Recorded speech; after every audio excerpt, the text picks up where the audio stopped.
पागल बनावेला ये जान हो। बस गइल दिल के भितरिया मान ले बानी तो है दुनिया जहान हो। मान ले बानी तो है दुनिया जहान हो। तोहर का दिल चरिया कि हमके पागल बनावेला ये जान हो। कि हमके पागल बनावेला ये जान हो। तोहर का दिल चरिया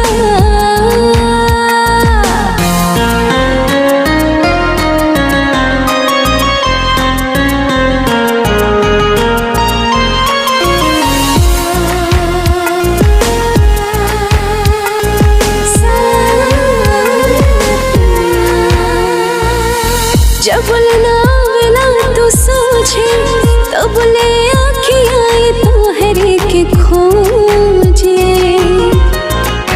तब ले आँखियाँ तोहरे के खोजे। खाना पीना कुछ नहीं भावे सुतलो में नींद अब हमरा ना आवे। सुतलो में नींद अब हमरा ना आवे। तोहर का दिल जरिया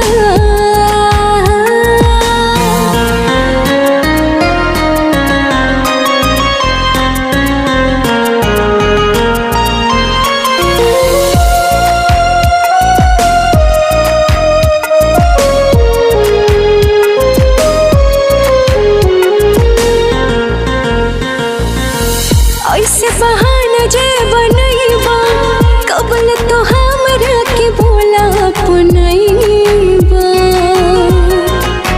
कबल तो हमरा के बोला अपनैबा। अब एको पल कटाला तोहरा बिना अब रहलो न जाला। तोहरा बिना अब रहलो न जाला।